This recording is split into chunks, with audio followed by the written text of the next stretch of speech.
We are live now. We can start. Yeah. Good afternoon and Happy New Year, everyone. I'm Dharitri Bora, your host for today's session. My name is I'm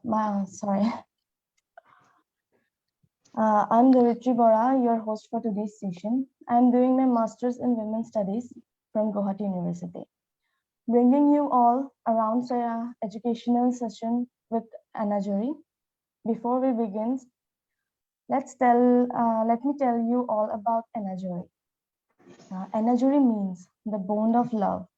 It signifies unconditional love.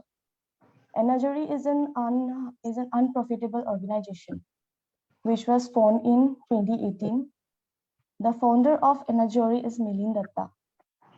Enajuri engages and promotes various initiatives that are striving for social changes, owning leadership skills, and building entrepreneurship capabilities in the northeastern region of India. Enajuri is involved in field activities like education, gender and sexuality, art and craft, animal welfare, environment, community health, and many more. So now let us welcome our guest, Sir Sudip Chakma.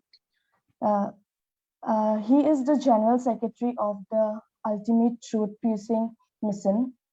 It is a socio-religious and educational organization, and he is also the coordinator of Mahabodhi Residential School, Tuisang Village,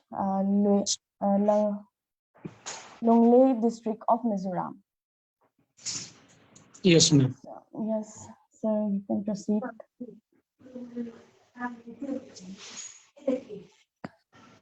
And today we are going to learn and gather information about Chakma peoples in Mizoram.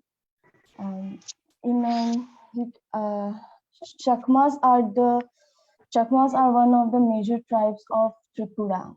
They are known to be a tribe of Southeastern Asia. A major part of them, however, migrated to Mizoram and Arunachal Pradesh. Generally, they follow Buddhism. Now I would like to hand over the session to Sir Sudip Chakma to give us more detailed information about the Chakma people living in Mizoram. Thank you, ma'am. Yes. I'm very happy and grateful to have this good platform to speak about the Chakma people of Mizoram. So I'm very grateful to you all. Well, by the way, my topic is to speak about the Chakma people in Mizoram. In short, the Chakmas are one of the Buddhist communities in the Indian subcontinent.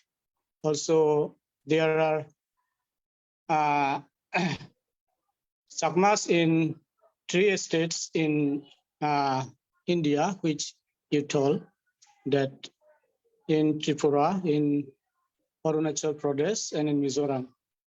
I'm from Mizoram, so I will speak about the Chakma people of Mizoram only.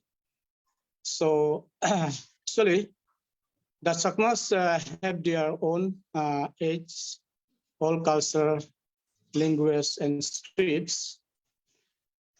Chakma people practice shifting cultivation called Zoom. They grow here in Mizoram mostly paddy, maize, cotton, sesame, and etc. in their Zoom, along with vegetables and spices. They also know the art of low land cultivation. The Chakma people mostly do the shifting cultivation because the Chakmas are cultivators from time immemorial, because these are their main occupation. So the Chakmas, who constitute 8.5% of the total tribal state population in Mizoram, And the Chakmas are the second largest tribal community next to majority Mizos, who constitute 77%, yet Chakmas are lagging behind in all aspects of life because the Chakmas are indigenous minority community over here in Mizoram. So there are so many behind of them. And the present population of the Chakmas is about 80 lakhs to 80,000 to 1 lakhs in Mizoram. Also, in Arunachal Pradesh, there are about 60 to 70,000 and 40 to 50,000 in Tripura, and about 30,000 maybe in Assam, according to census. So, if I would say about the education of the Chakma people of Mizoram, according to census of India, 2001, the Chakmas are the most illiterate community in Mizoram. They have registered a literacy rate of only 45.3%, way behind other community. The gap is huge between males and females amongst the Chakmas. While 56.2% of the men are literate, the literacy rate of women is only 33.6%, according to the census of 2001. So only 13.7% Chakmas are attending formal educational institutions at 2001 census. The percentage of those Chakmas attending institutes of high learning is very, very thin. And high level of illiteracy and backwardness of the Chakmas is clearly seen if we visit any Chakma village here in Mizoram, in different villages, particularly the remotest ones. The alarmingly high rate of illiteracy of the Chakma tribe is ironic and grotesque. So these are some very important facts to know about the Chakma people in Mizoram. I would like to also add the socio-economic problem of the Chakmas living here in Mizoram.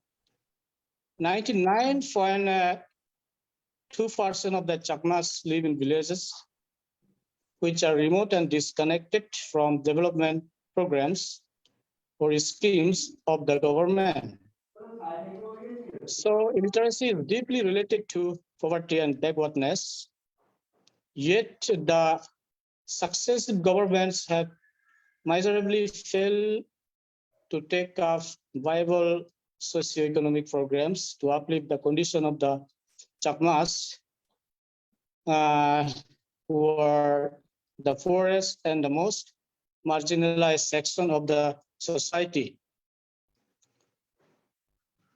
And the Chakma habitations remain the most undeveloped till that, especially in the remote areas.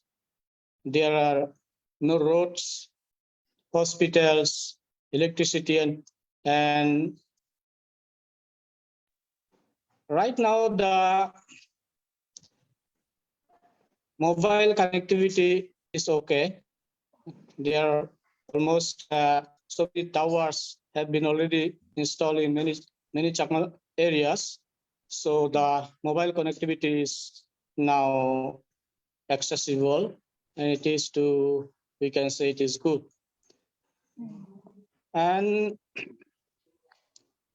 underdevelopment and lack of awareness are major obstacles to achieving universal primary education. In absence of alternative source of livelihood, the four Chakma parents are forced to make their children work in Zoom fields in remote hills away from schools. The parents cannot help feeling utterly helpless.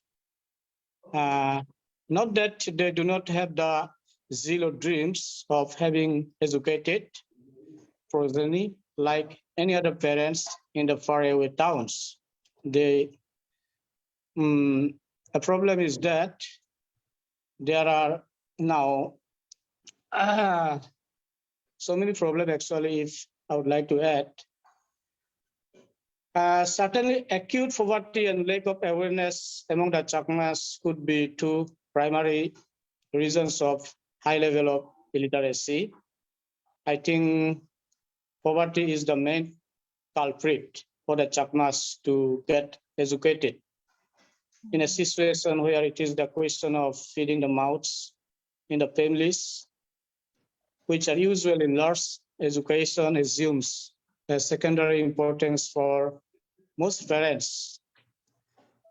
For this very important purpose, I, on behalf of the Ultimate Truth Preaching Mission, a registered socio-religious and cultural and also educational organization based in Mizoram, have started a school. The name of our school is the Mahabodhi Residential School, where we provide quality education, but we cannot provide fully free education. We have to take fee from the parents. So the school is mostly run by the parents' contribution. But the fees are very less. We take very reasonable fee from the parents, so that our organization have been working since 2000 actually, but the school was established in 2016. So these are some of our important works and that we have taken.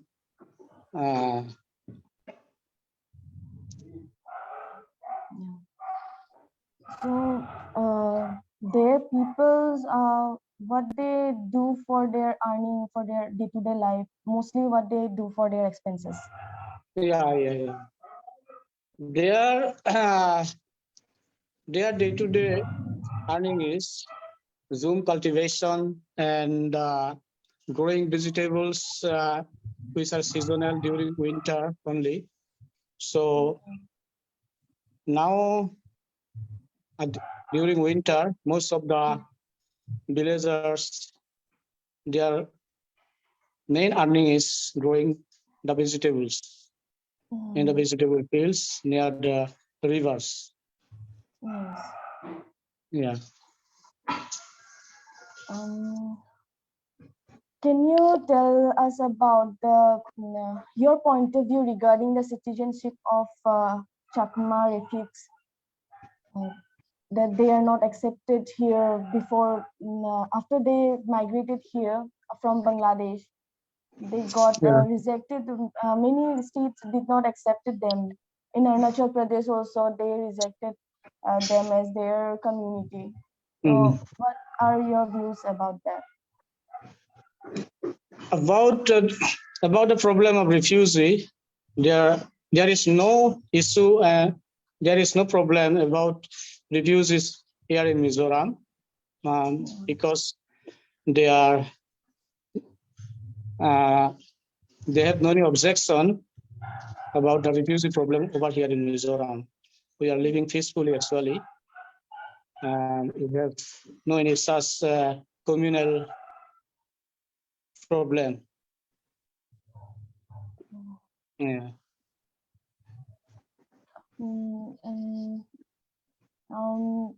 Can you tell us about something about the situation of Chakma peoples in Mizoram comparing with the past and present situations?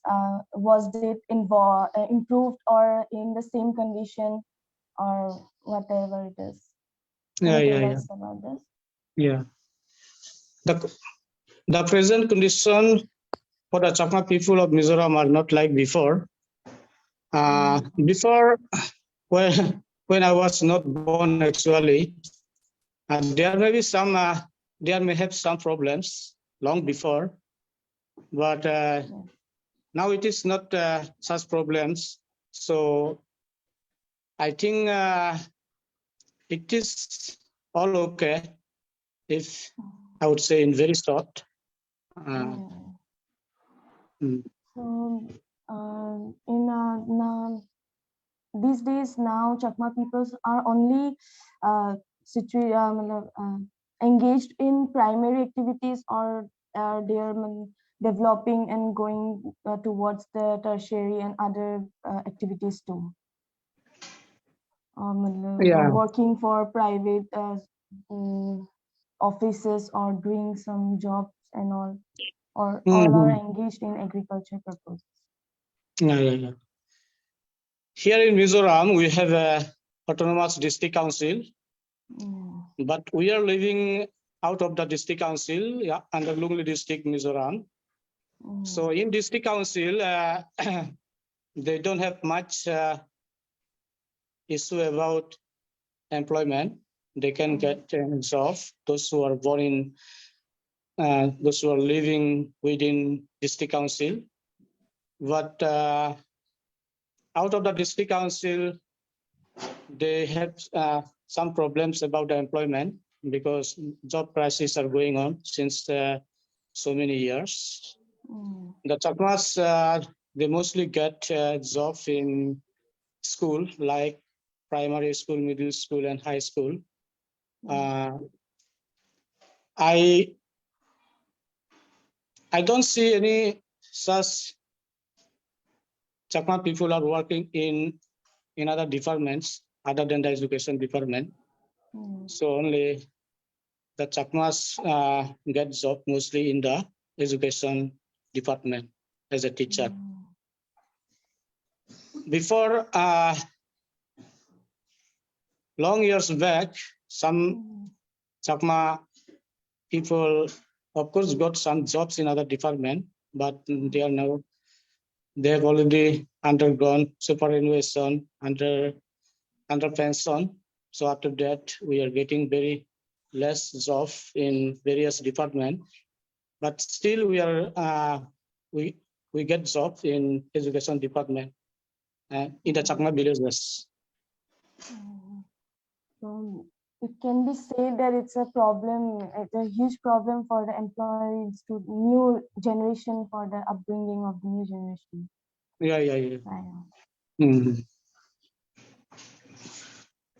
And moreover, there is no any company here in Mizoram, so our youths goes to other states like Delhi, Mumbai, Bangalore to work in the companies just for their living, to earn at least some money.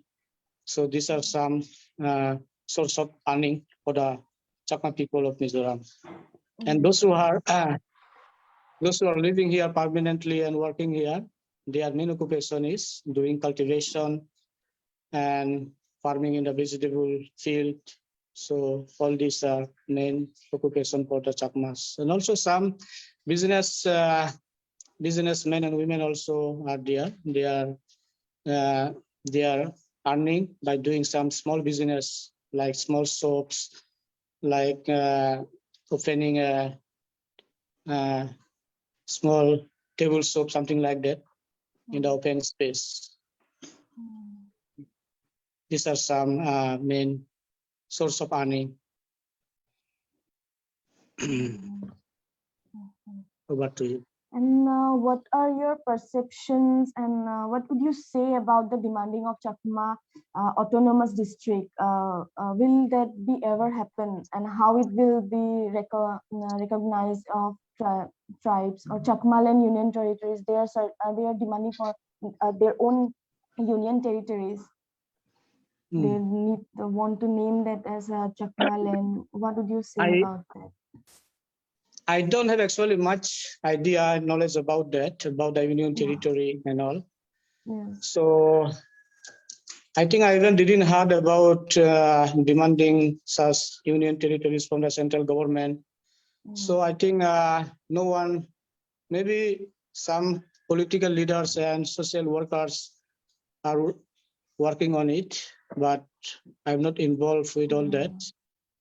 And there are so many social workers from the Chakma communities living in different states in India. They might be doing, I don't know from my side about all that.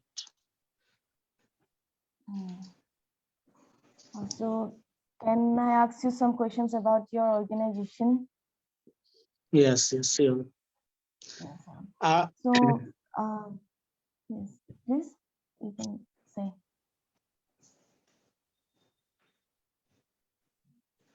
So, in your organization, all the members are from the native place or are from different states also?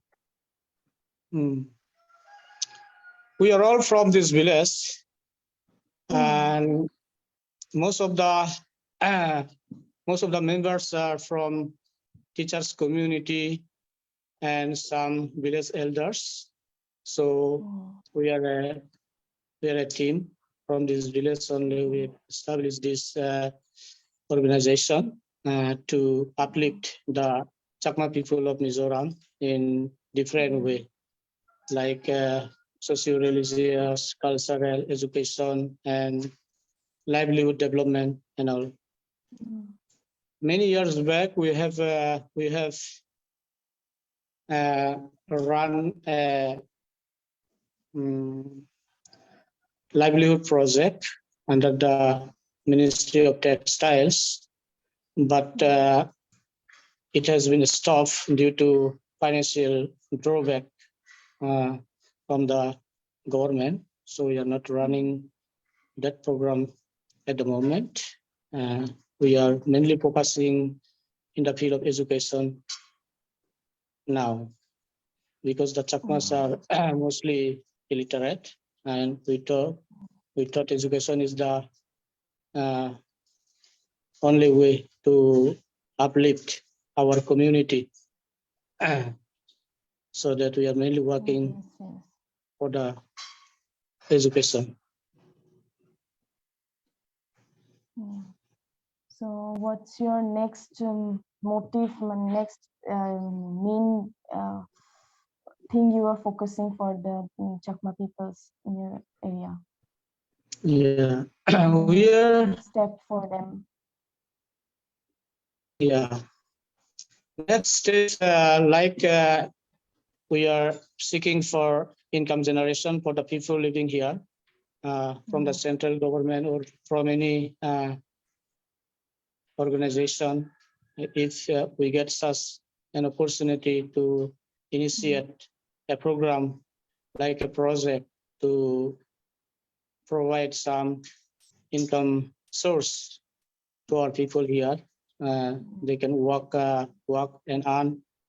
So in this way, we are seeking that the next step for providing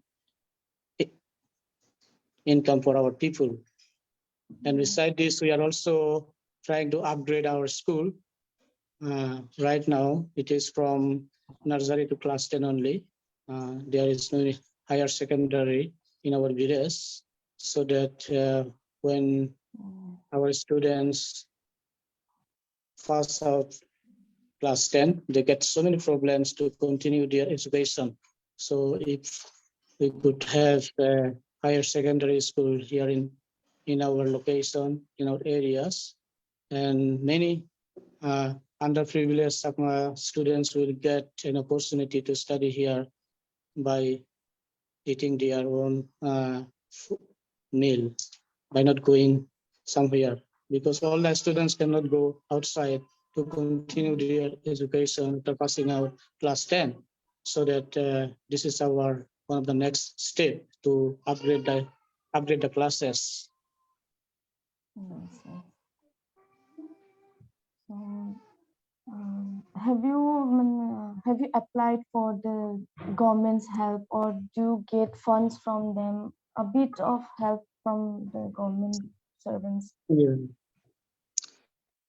We have already applied so many projects under the central government, Yeah. but unluckily, we still didn't get any such projects to run this school smoothly. This Mahabodhi residential school is running mainly through the source from donor, like from outside. They are providing us some financial assistance in the infrastructures, but for managing the schools, like teacher salary and so many others requirements, we get all these the parents only, because the parents face their fees, monthly fees, and from that fees we can pay the salary for the teachers. Otherwise, we have no any source from the government. So how many teachers are working with you in school right now? Yeah. In this present At the moment, we have 22 teaching and non-teaching staffs in the school. We have about before it was 20 to 22 staff. Right now, it has been decreased due to financial problems. So we have now 16 teachers and 16 teachers and 2 non-teaching staffs. Okay. So all are male and female. How many members are there? Members? Yeah, we have only 4 female teachers, Yeah. and all others are male. Yes. Yes. Including the wardens in the hostel. Oh, you have hostels too? Yeah, of course. Yeah, we have hostel. Oh. I forgot just to say. We have hostel. So how many students are there in your hostels? We have this year we have near about 125. Yeah. Mm. Is it difficult for you to make understand people to enter the school for their educational? Have you ever faced that problem for the educational purposes to make them educate, and you have to make other people understand that you have to bring your kids to the school and for their education and for the better life? Have you ever faced that problem? I think we didn't face such problem. Most of the students are Chakma only, and the students living in the hostels, they are from other villages, and the students are from the village, they go to school from their own homes. So in this way, I think for the communications and in other way also, we don't have much problem about.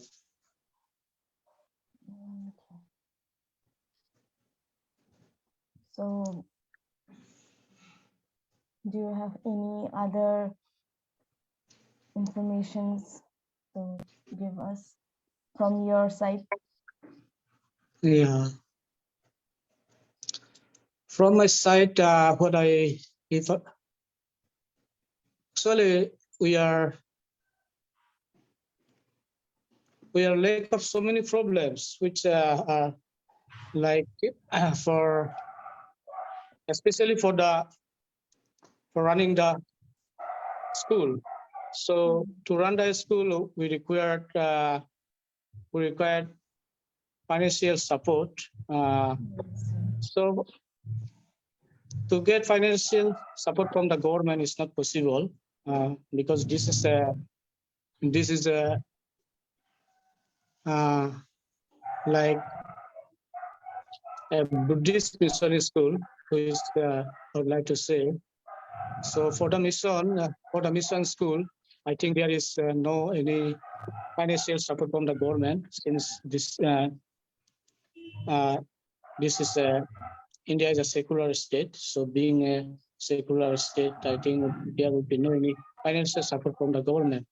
So our main aim is to reach out with different people around the world, far and near, to get some financial support from such like-minded, generous people, so that we can get at least some little help from them. And in this way, we can solve some of our problems and some of our issues. Yeah. There is a problem for electricity problem in your village. You told me about this before. So Yes. have you ever We have worked for electricity that? problem over here. Yeah. We have electricity problems over here, but Tuisong is of course a sub town, and it is a little bit developed as compared to other Chakma villages in Lungle district. So even in Tuisong also, we don't get regular electricity. So one can think that if this Tuisong cannot get regular electricity, how can other villages can get? So in other villages, they don't get electricity regularly. This is very sure. Even here in Tuisong also, we don't get electricity regularly. Most of the time, especially the daytime, at night, it's not regular. When winter, now it is winter. In winter, we get electricity, something feasible, but during rainy season, it is not possible to get the electricity timely. So it comes and goes always cut off. In this way, the problem of the electricity is always happening here in our areas.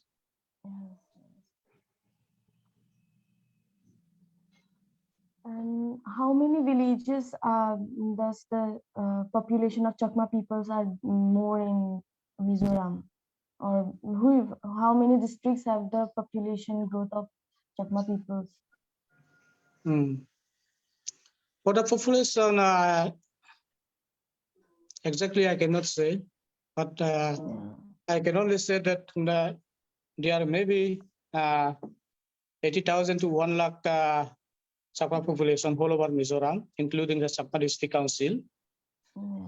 In Chakma District Council, they might have 40 to 50,000, and maybe 30 to 35,000 are living outside of Chakma District Council.